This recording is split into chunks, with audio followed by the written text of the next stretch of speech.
Marcos, de Barcelona, pero podría ser cualquiera, en cualquier otra parte. Se va a encontrar con algo que ocurre cada día en oficinas y hogares de todo el mundo.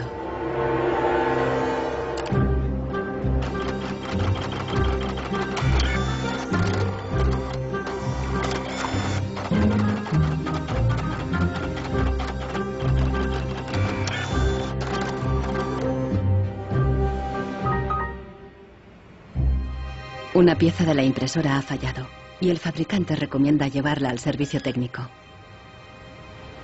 El meu tècnic fa un diagnòstic previ, pero aquest diagnòstic ja son 15 euros més IVA. Seguramente será difícil encontrar las piezas para poder repararla.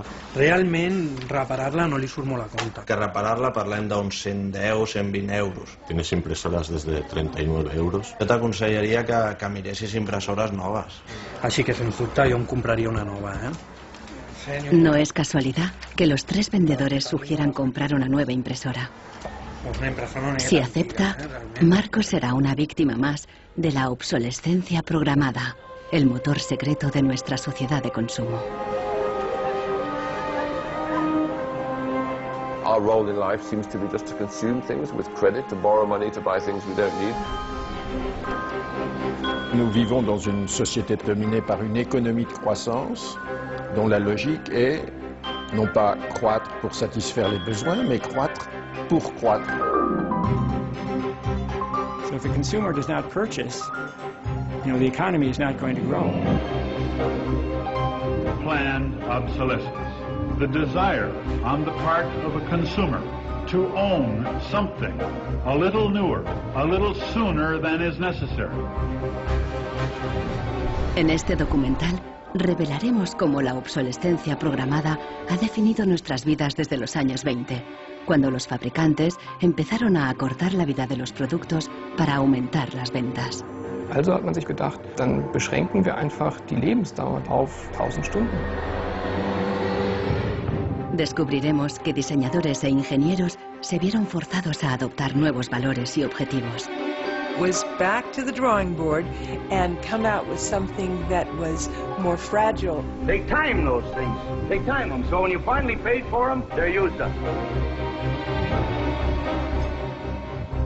Conoceremos una nueva generación de consumidores que está llevando la contraria a los fabricantes. ¿Es viable una economía sin obsolescencia programada y sin su impacto sobre el medio ambiente? Posterity will never forgive us. Posterity will suddenly find out about the throwaway lifestyles of people in the advanced countries.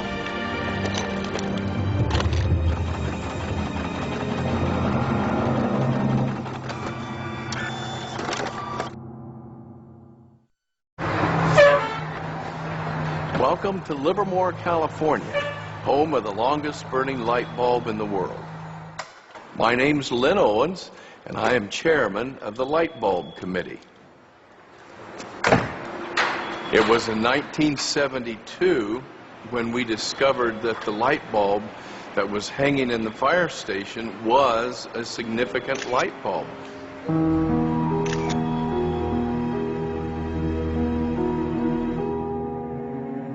La bombilla de Livermore ha estado funcionando sin interrupción desde 1901. De momento, ya se han agotado 2 webcams y la bombilla va por la tercera.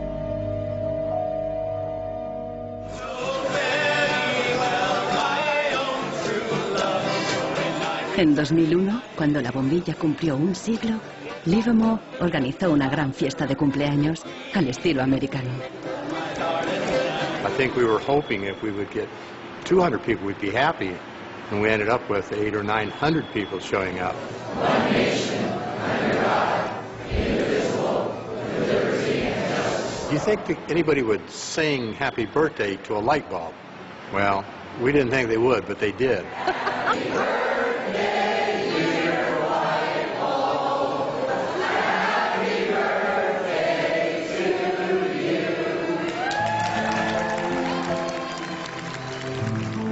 The origin of the bulb was, it was produced in a town called Shelby, Ohio, back around 1895, and put together by some very interesting ladies that I have some pictures of, and some gentlemen that invested in the company. The filament was invented by Adolphe Chaillet. He invented his filament to last.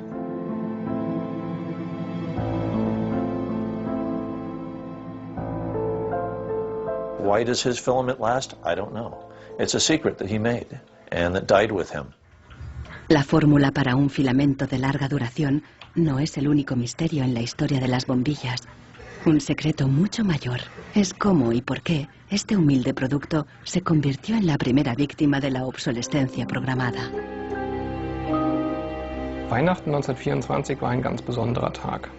In einem Hinterzimmer in Genf trafen sich einige Herren in Nadelstreifenanzügen, um einem geheimen Plan nachzugehen. Sie gründeten das erste weltweite Kartell, das sich zum Ziel setzte, die Glühbirnenproduktion der gesamten Länder zu kontrollieren und den Kuchen namens Weltmarkt unter sich aufzuteilen. Dieses Kartell hat den Namen Phoebus. Phoebus incluía a los principales fabricantes de bombillas de Europa y de Estados Unidos, e incluso de lejanas colonias en Asia y África.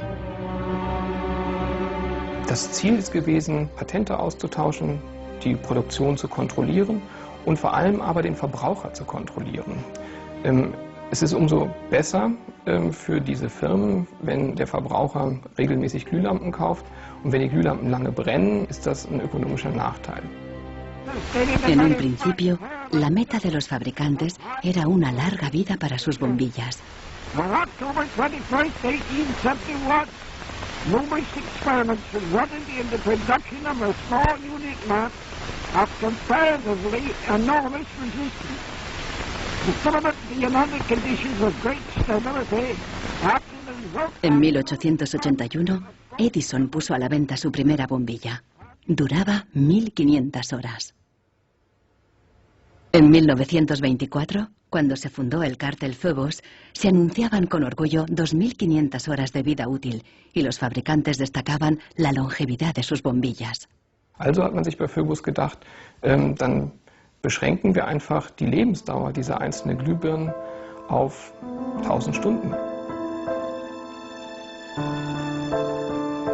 1925 wird ein entsprechendes Komitee gegründet, das 1000 Hour Life Committee, was sich zum Ziel setzt, auf technischer Basis die Lebensdauer der Glühlampen auf diese Brenndauer zu beschränken.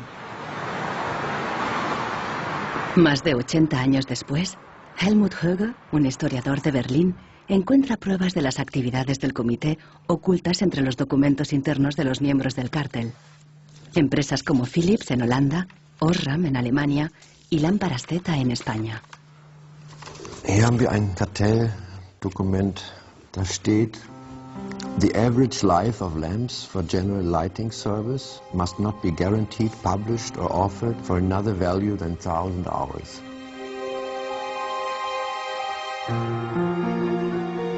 Presionados por el cártel, los fabricantes realizaron experimentos para crear una bombilla más frágil que cumpliera con la nueva norma de las 1000 horas.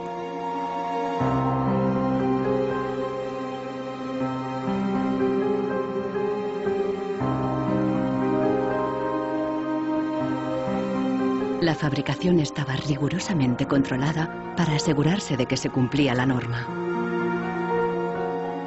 Eine Maßnahme bestand beispielsweise darin, einen Prüfstand zu errichten, in dem viele kleine Sockel zu finden sind, in die dann wiederum einzelne Exemplare aus verschiedenen Produktionsreihen eingeschraubt wurden, und Firmen wie Osram haben dann genauestens protokolliert, wie lange diese Lampen brannten.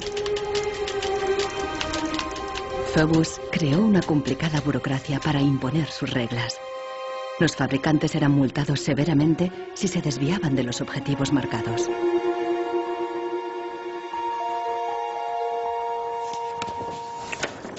Hier haben wir eine Straftabelle aus dem Jahr 1929, die genau zeigt, wie viel Schweizer Franken Strafe für 1000 verkaufte Glühbirnen die Mitglieder des Kartells zahlen müssen, wenn die Lampen länger halten als zum Beispiel 1500 Stunden.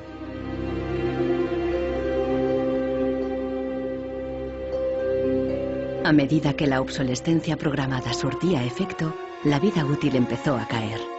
En solo 2 años pasó de 2.500 horas a menos de 1.500. En los años 40, el cártel ya había conseguido su objetivo. Una bombilla estándar duraba 1000 horas. I can see how this was very tempting in 1932. I think at the time sustainability was actually substantially less of an issue because I don't think they looked at the planet as being one with finite amount of resources. They looked at it as from an abundance perspective. Ironically, the light bulb has always been a symbol for ideas and innovation, and yet it's one of the early and best examples of planned obsolescence. En las décadas siguientes se patentaron docenas de nuevas bombillas, incluso una que duraba 100.000 horas. Pero ninguna llegó a comercializarse. Offiziell hat es ja Philips eigentlich nie gegeben, wenn auch diese Spuren der Öffentlichkeit nie ganz verborgen gewesen sind. Die Strategie dahinter ist, sich in bestimmten Zeitabständen immer wieder umzubenennen. Dann heißt es mal internationales Elektrizitätskartell, dann mal wieder irgendein anderer Name. Entscheidend ist, dass diese Idee als Institution natürlich weiter besteht.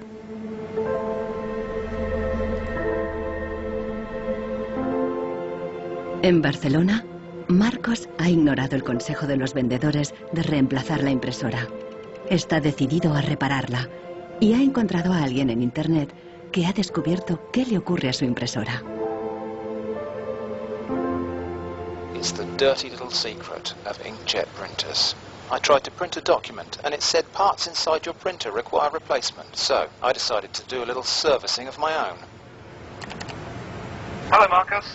I got your message. Marcos ha contactado con el autor del video. How are you? I looked into it, and it turns out that there's a thing in the bottom of the printer called a waste ink reservoir.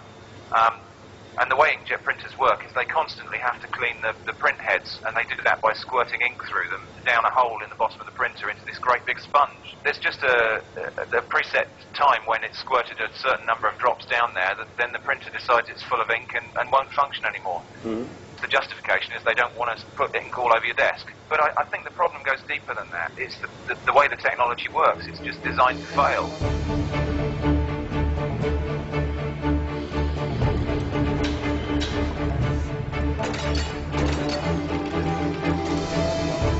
La obsolescencia programada surgió al mismo tiempo que la producción en masa y la sociedad de consumo.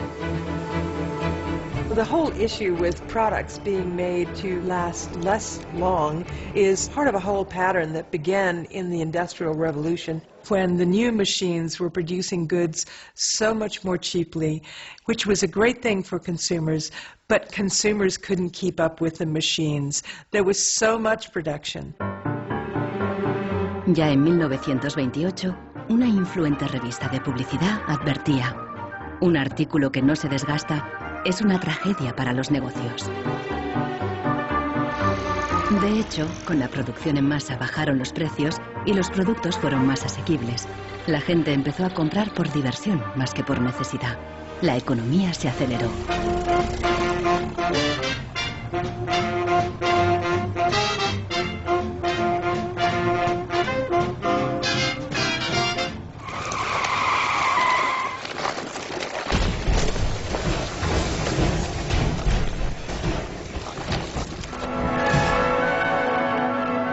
En 1929, la crisis de Wall Street frenó en seco la incipiente sociedad de consumo y llevó a los Estados Unidos a una profunda recesión económica. Unemployment reached staggering proportions. In 1933, 1/4 of our labor force was unemployed. Las colas ya no eran para comprar, sino para pedir trabajo y comida. Desde Nueva York llegó una propuesta radical para reactivar la economía. Bernard London, un prominente inversor inmobiliario, sugirió salir de la depresión haciendo obligatoria la obsolescencia programada. Era la primera vez que el concepto aparecía por escrito. London planteaba que todos los productos tuvieran una vida limitada, con una fecha de caducidad, después de la cual se considerarían legalmente muertos. Los consumidores los devolverían a una agencia del gobierno para su destrucción. He was trying to achieve a balance between capital and labor where there would always be a market for new goods. So there would always be a need for labor and there would always be a reward for capital. Bernard London creía que con la obsolescencia programada obligatoria, las fábricas seguirían produciendo, la gente continuaría consumiendo y habría trabajo para todos.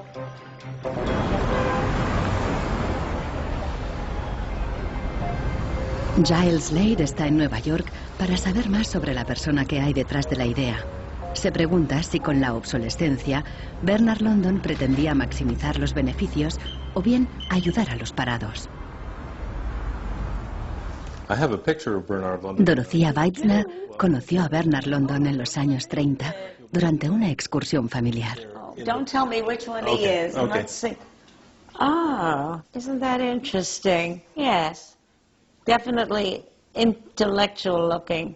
And you met Bernard London in 1933? When I was about 16, 17, my dad and mother had this big Cadillac car, which was the size of a Zeppelin. Mother was driving like a chauffeur. Dad was in the front, and Mr. and Mrs. London were in the back of the big limousine. Dad said that Mr. London should explain his philosophy to me. He's a very interesting man. And he just told me in a few words that that was his idea to reduce the depression. We were in an economic mess, worse than today even. He was obsessed with this idea, like an artist is utterly obsessed with his paintings, you know. He actually whispered to me in the car, afraid that his theory might be too radical. De hecho, la idea de Bernard London pasó inadvertida y la obsolescencia obligatoria nunca se puso en práctica.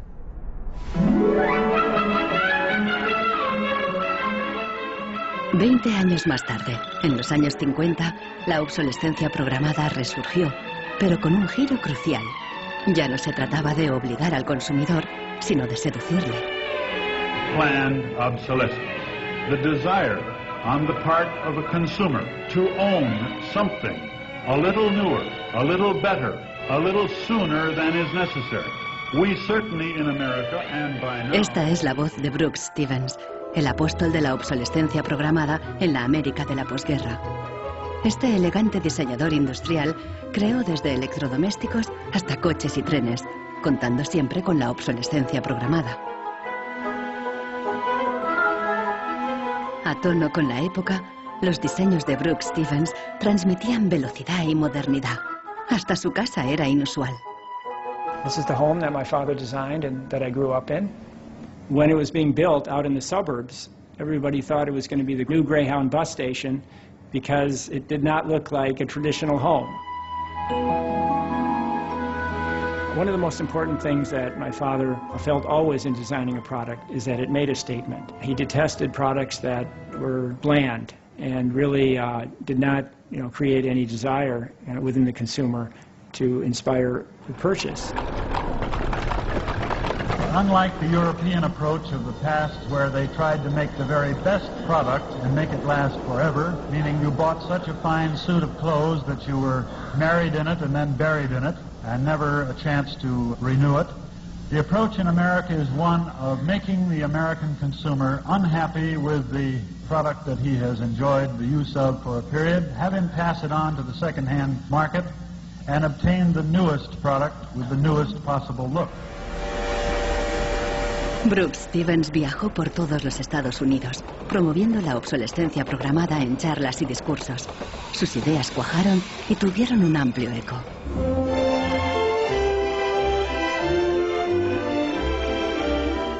Women and men alike are increasingly interested in the look of things. They eagerly give their attention to what's new and beautiful and advanced. El diseño y el marketing seducían al consumidor para que deseara siempre el último modelo. My father never designed a product to intentionally fail or become obsolete for some functional reason in a short period of time. Planned obsolescence is absolutely at the consumer's discretion. No one is forcing the consumer to go into the store and purchase a product. They go in under their own free will. That's their choice.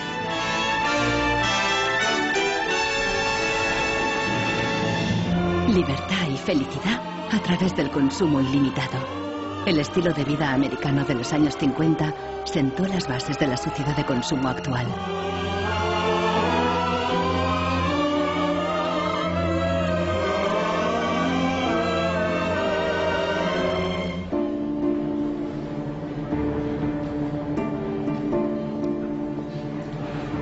See, without planned obsolescence, these places wouldn't exist. There wouldn't be any products, there wouldn't be any industry, there wouldn't be any designers, architects, there wouldn't be any salespeople, cleaners, there wouldn't be any security guards. All the jobs would go. So how often do you change your mobiles? 18 months. Once a year. Once a year. Once a year. Hoy en día, la obsolescencia programada se enseña en las escuelas de diseño y de ingeniería. Boris Knuff da clases sobre el ciclo de vida del producto, el eufemismo moderno de la obsolescencia programada. I went shopping for you. I've got a couple of things. A pan, salts, shirt, another shirt. Se enseña a los estudiantes a diseñar para un mundo empresarial dominado por un único objetivo: compras frecuentes y repetidas. What I do, I pass these round, and you tell me what you think, how long it takes for them to fail, what the service life will be. Okay. Designers have to understand what company they work for. The company decides on a business model. How often do we want to renew our products, our offers? So this brief is given to designers, and designers have to understand and design the product in a certain way so it fits exactly the business strategy of the client they work for. La obsolescencia programada está en la raíz del considerable crecimiento económico que el mundo occidental ha vivido a partir de los años 50. Desde entonces, el crecimiento ha sido el santo grial de nuestra economía. Nous vivons dans une société de croissance dont la logique est non pas croître pour satisfaire les besoins, mais croître pour croître, croître à l'infini, faire croître sans limite la production et pour justifier cette croissance de la production, faire croître sans limite la consommation.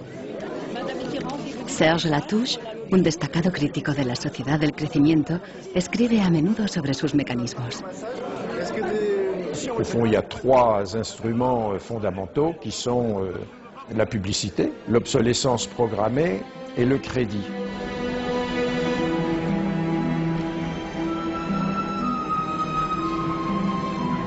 In the last generation or so, our role in life seems to be just to consume things with credit, to borrow money to buy things we don't need. That makes no real sense to me at all. Los críticos de la sociedad del crecimiento alertan de que no es sostenible a largo plazo, porque se basa en una contradicción flagrante. Celui qui croit qu'une croissance infinie est compatible avec une planète finie est soit un fou, soit un économiste. Le drame, c'est qu'au fond, nous sommes tous des économistes maintenant. Why is it that a new product is created every 3 minutes somewhere in the world? Is this necessary? I think a lot of people have realized that things need to change when they're being told by politicians to go shopping or to start consuming as the best way to restart the economy. On peut dire qu'avec la société de croissance, on est embarqué dans un bolide qui désormais manifestement n'a plus de pilote, qui va à toute allure et dont on peut prévoir le destin qui est soit de se fracasser contre un mur, soit de sombrer dans un précipice.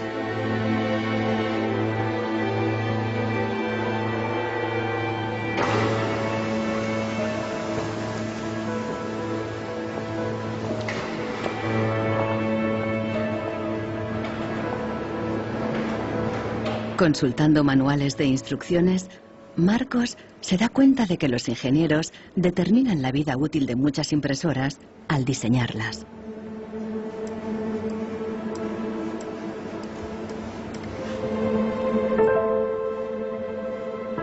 Lo consiguen colocando un chip dentro de la impresora.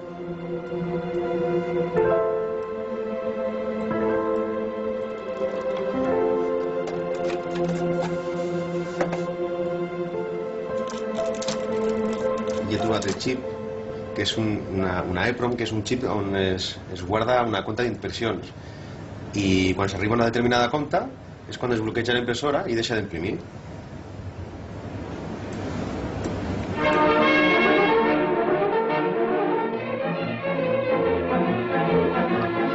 ¿Qué opinan los ingenieros cuando tienen que diseñar un producto para que falle?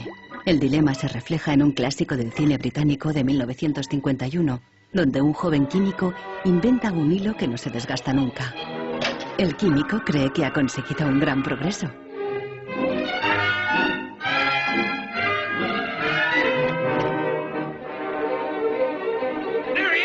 Pero no a todo el mundo le gusta el invento. Y al poco le persiguen no tan solo los dueños de la fábrica, sino también los obreros, que temen por sus empleos. Well, that's really interesting, and it reminds me of something that actually happened in the textile industry. En 1940, el gigante químico DuPont presentó una fibra sintética revolucionaria, el nylon. Para las mujeres, las medias duraderas eran un gran progreso, pero la alegría duró poco. My father worked for DuPont before and after the war in the nylon division, and he told me a story about how when nylon first came out and they were trying it out for use in stockings, the men in his division were asked to take these stockings home for their wives and girlfriends to try out. My father brought them home to my mother, and she was delighted with the first products because they were so sturdy. Los químicos de DuPont tenían motivos para estar orgullosos. Incluso los hombres admiraban la resistencia de las medias de nylon. The problem was they lasted too long. The women were very happy with the fact that they didn't get runners in them. Unfortunately, this meant that the companies producing the stockings were not going to sell very many. DuPont dio nuevas instrucciones al padre de Nichols Fox y sus colegas.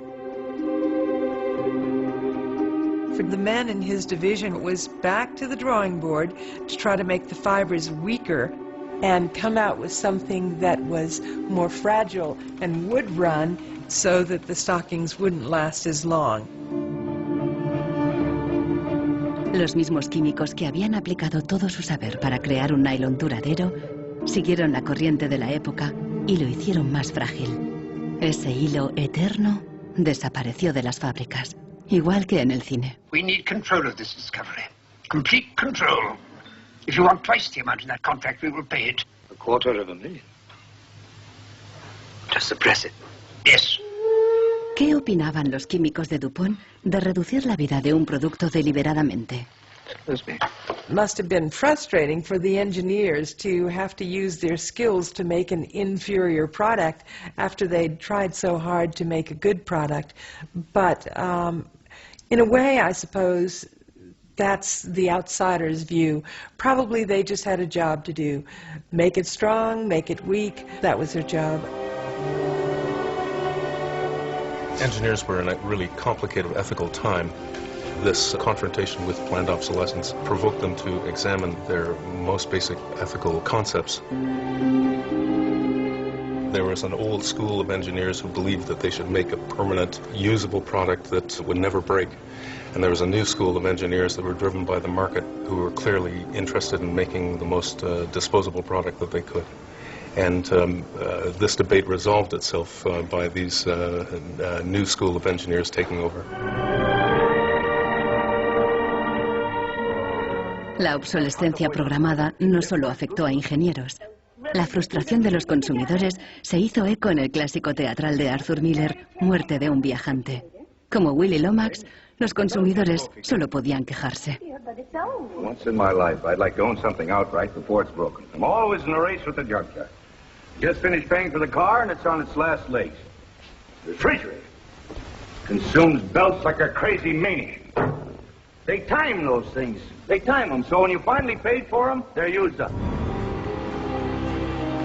Los consumidores no sabían que al otro lado del telón de acero, en los países del bloque del Este, había una economía entera sin obsolescencia programada.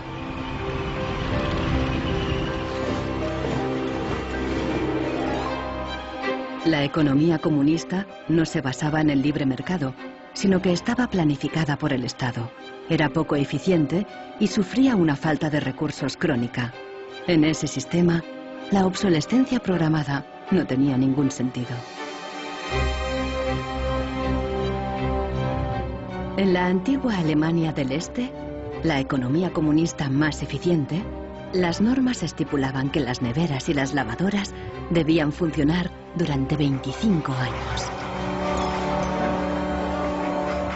Hier, dieser DDR-Kühlschrank, den habe ich 1985 gekauft. Der ist also mindestens 24 Jahre alt. Und die Glühbirne ist ebenso alt, habe ich noch nie ausgewechselt. Die ist also auch schon fast 25 Jahre alt. En 1981, una fábrica de Berlín Este empezó a producir una bombilla de larga duración. La presentaron en una feria internacional en busca de compradores occidentales. Als die ostdeutschen Glühlampenhersteller 1981 diese Langlebensdauerglühlampen auf der Hannoveraner Messe präsentierten, meinten ihre Westkollegen, ihr wollt euch wohl alle arbeitslos machen. Woraufhin die NAVA-Leute, Ingenieure, antworteten, nein, im Gegenteil, indem wir Ressourcen schonen und den Wolfram nicht verpulvern, behalten wir gerade unsere Arbeitsplätze. Los occidentales rechazaron la bombilla. En 1989 cayó el muro de Berlín. La fábrica cerró y la bombilla de larga duración dejó de producirse. Ahora solo se puede ver en exposiciones y museos.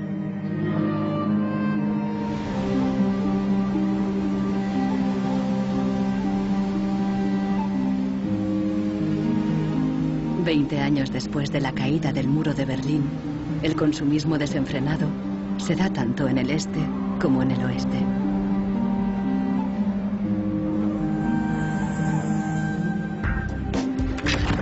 Con una diferencia.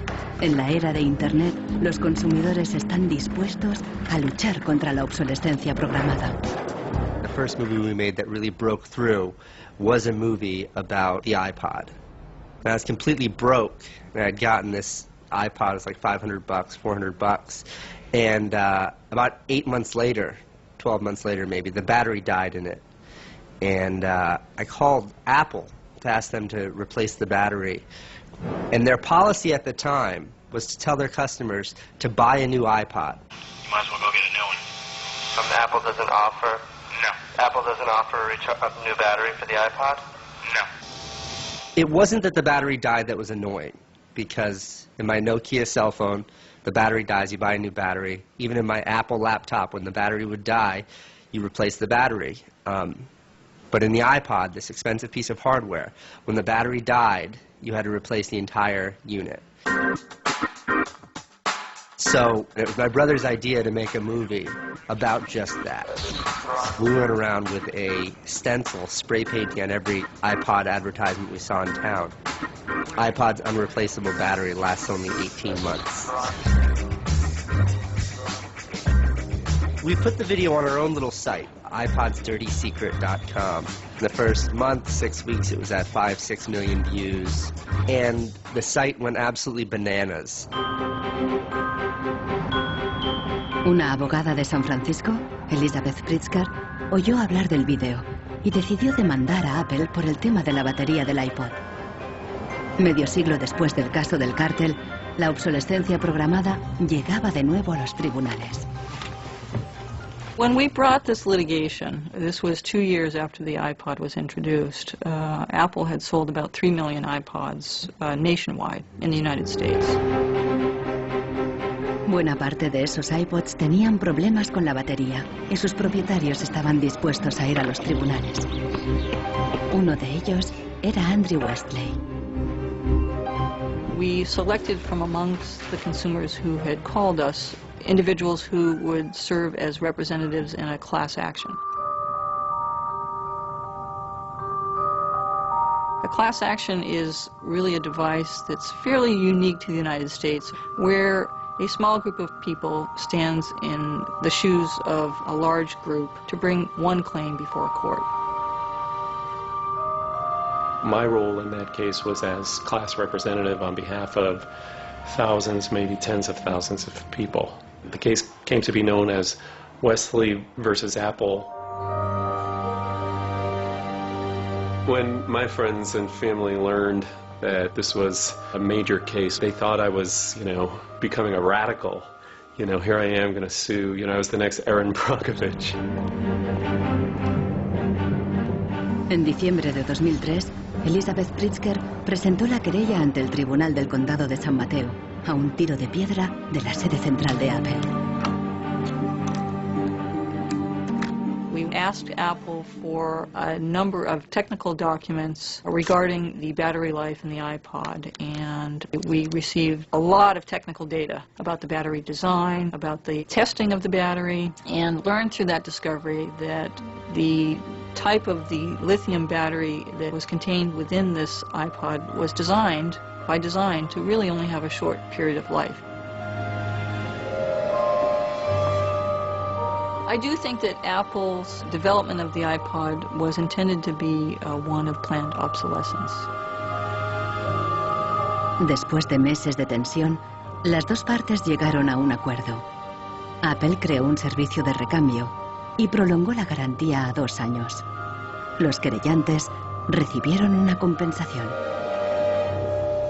One thing that really bothers me personally is that Apple really promotes itself as a young, hip, forward-thinking company, and for a company like that not to have a good environmental policy that allows consumers to return products for proper recycling and disposal really is really counterintuitive and counter to their message.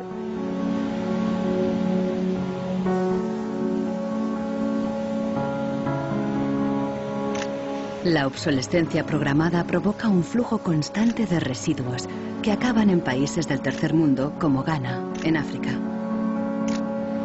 It's been between 8 and 9 years now when I noticed that loads and loads of containers were coming to this country with electronic waste.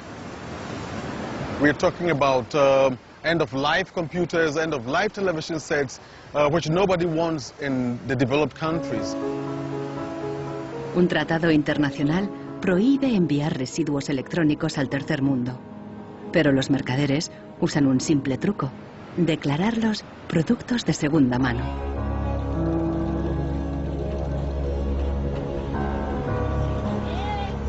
Más del 80% de los residuos electrónicos que llegan a Ghana no se pueden reparar y acaban abandonados en vertederos por todo el país. We are at the dump site here in Agbogbloshi. In the past, we had this beautiful river called the Autor River, that meandered its way through this area. It was teeming. In the past, it had so much fish. So we actually attended a school not very far away from here. So we'd come play football and hang around the river. The fishermen would organize boat rides, I remember very well. But now it's all finished, it's all gone. And that makes me really, really sad. And it makes me angry.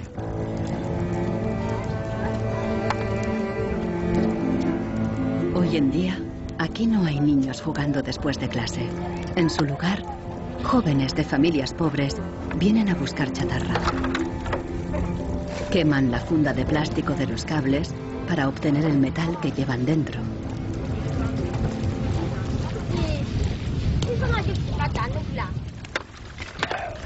Los niños más pequeños rebuscan en los restos para encontrar cualquier pequeño trozo de metal que los mayores hayan olvidado.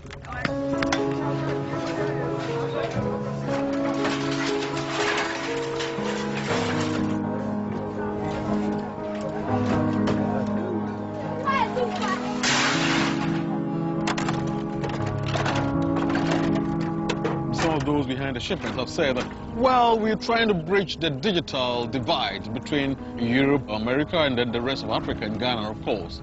But the reality is that these computers that are sent here simply do not work. There's no point in receiving electronic waste when you cannot deal with it, more so when you did not produce it and your country is being used as the world's trash bin.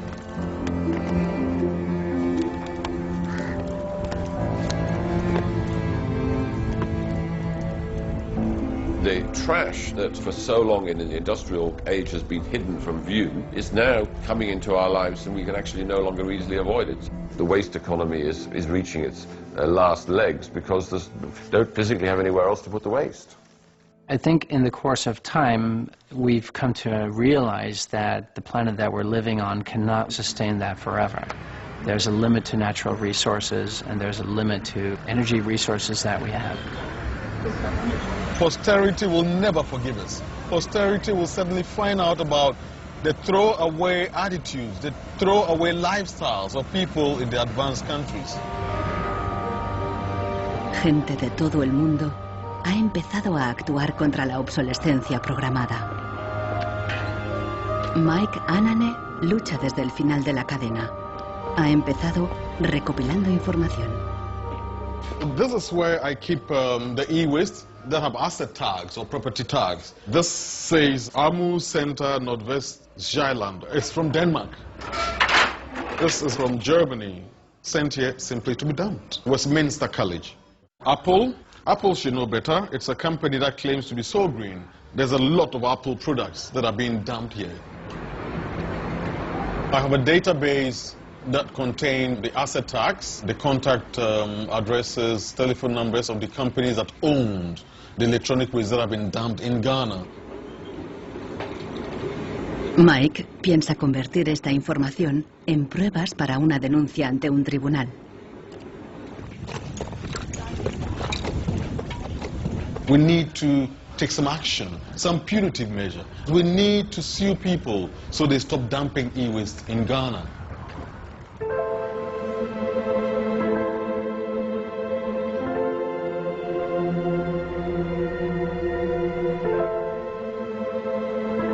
Marcos está en internet de nuevo buscando cómo alargar la vida de su impresora. Una web de Rusia parece ofrecer un software gratuito para impresoras con un chip contador. El programador se ha tomado la molestia de explicar su motivación personal. This happens due to bad construction. This is their business model. Not a good one for user and environment. So I looked and found a way to make user-friendly software to allow active users reset an input counter. Marcos no sabe qué puede pasar, pero decide bajarse el software de todos modos. Desde un pequeño pueblo en Francia, John Zácara lucha contra la obsolescencia programada, ayudando a gente de todo el mundo a compartir ideas de negocio y de diseño. In all poorer countries, things are repaired automatically. The notion you throw a product away just because it breaks for some reason is completely unknowable and unthinkable, actually, for somebody in the south. In India, there's an actual word, jugaad, to describe this tradition of being able to fix things pretty much regardless of the complexity of it. We try to find people who are actively doing projects in the world rather than just talking about things or making abstract statements about how awful things are or what has to be changed. Uno de ellos es Warner Phillips, descendiente de la dinastía de los fabricantes de bombillas. I remember my grandfather taking me to one of the Philips factories in Eindhoven to show me how light bulbs were mass manufactured in factories, which is very, very cool.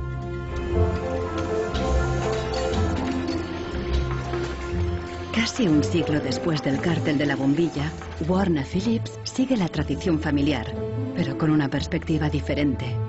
Fabrica una bombilla LED que dura 25 años. It's not like there's a green world and there is a business world. I think business and sustainability go hand in hand. It's actually the best basis to build a business on. And the only really real way to do that, I believe, is to factor in the true costs of the resources that have been used, but you also look at the energy consumption. You also look at the indirect energy consumption of transportation. Si on faisait vraiment payer aux transporteurs le coût réel du transport, sans parler du fait que le pétrole est une ressource non renouvelable et pour lequel on n'a pas vraiment de substitut, je dirais que le prix du transport devrait être multiplié par 20 ou 30. If you factor all of that into every product that you manufacture, then there will be huge incentives for manufacturers and entrepreneurs all over the planet to make products that last forever.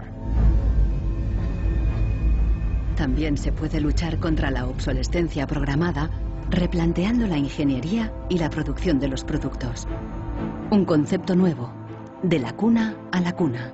Afirma que si las fábricas funcionaran como la naturaleza, la propia obsolescencia quedaría obsoleta. Wenn man über Umweltschutz redet, meint man bei uns immer sparen, verzichten, vermeiden, reduzieren, Nullabfall, weniger schädlich. Wenn man sich die Natur aber im Frühling anschaut, ein Kirschbaum, kein Sparen, kein Verzichten, kein Vermeiden. El ciclo natural produce en abundancia, pero las flores caídas y las hojas secas no son residuos, sino nutrientes para otros organismos. Die Natur kennt keine Abfälle, sondern sie kennt nur Nährstoffe. Braungart cree que la industria puede imitar el ciclo virtuoso de la naturaleza. Y lo demostró al rediseñar el proceso de producción de una fábrica textil suiza. Wenn man zum Beispiel einen Stoff hat dazu, ein Sofa damit bezieht oder ein Stuhl, dann sind die Zuschnitte, was man abschneidet, so giftig, dass es als Sondermüll entsorgt werden muss. Braungart descubrió que la fábrica usaba, por inercia, cientos de tintes y productos químicos altamente tóxicos. Para fabricar los nuevos tejidos, Braungart y su equipo redujeron la lista a solo 36 sustancias, todas biodegradables. Wir suchen jetzt alle Zutaten raus, dass man sie auch essen könnte. Das heißt, Sie können die klein schneiden und in Müsli packen, wenn Sie wollen. Wenn man eine Müllgesellschaft hat, ist jedes kurzlebige Produkt natürlich ein Müllproblem. Wenn es aber eine Gesellschaft ist, die Nährstoffe macht, ist jedes kurzlebige Produkt wieder eine Chance, etwas Neues zu machen. Para los críticos más radicales de la obsolescencia programada, no basta con reformar los procesos productivos. Quieren replantear nuestra economía y nuestros valores. C'est une vraie révolution. C'est d'abord une révolution culturelle, parce que c'est un changement de paradigme, c'est un changement de mentalité. Esta revolución se llama decrecimiento. Serge Latouche viaja de charla en charla explicando cómo abandonar la sociedad de crecimiento definitivamente. La décroissance, c'est un slogan provocateur qui a pour fonction de rompre avec le discours un peu euphorisant de la croissance possible, infinie, soutenable, et donc pour marquer la nécessité de changer de logique. L'essentiel du programme, en quelque sorte de la décroissance, tient en un mot réduire. Réduire notre empreinte écologique, réduire nos gaspillages, notre surproduction, notre surconsommation. Réduisant la consommation, en réduisant la production, mais en libérant du temps libre, on peut développer d'autres formes de richesse qui ont l'avantage de ne pas s'épuiser quand on les consomme, comme l'amitié, le savoir. We increasingly rely on objects to give us a sense of self-esteem and identity. It's partly the consequence of the breakdown of things that used to give us identity, like membership of a community or relationship to the land, or all sorts of soft and social things which have been replaced by consumerism. Si le bonheur dépendait du niveau de consommation, on devrait être dans la félicité absolue, parce que nous consommons 26 fois plus que du temps de Marx, mais toutes les enquêtes montrent que les gens ne sont pas 20 fois plus heureux, parce que le bonheur est toujours quelque chose de subjectif, évidemment.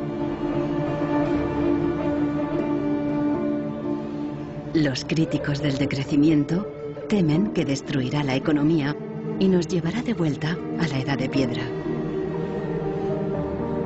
Revenir à une société soutenable, c'est-à-dire une société dont l'empreinte écologique ne dépasse pas une planète, eh bien, ça n'est pas revenir à l'âge de pierre, c'est revenir, toutes choses égales d'ailleurs, pour un pays comme la France, aux années 60. Ça n'est pas vraiment l'âge de pierre. On peut dire que la société de décroissance réalise la vision de Gandhi qui disait le monde est assez grand pour satisfaire les besoins de tous, mais il sera toujours trop petit pour satisfaire l'avidité de quelques-uns.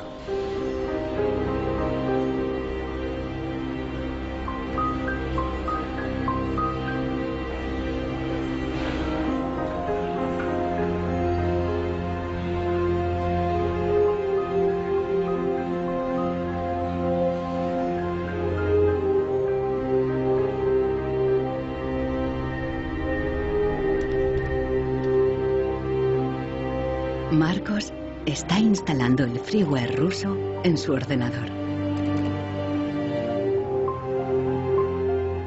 Con el nuevo programa, puede poner a cero el chip contador de la impresora. La impresora se desbloquea inmediatamente.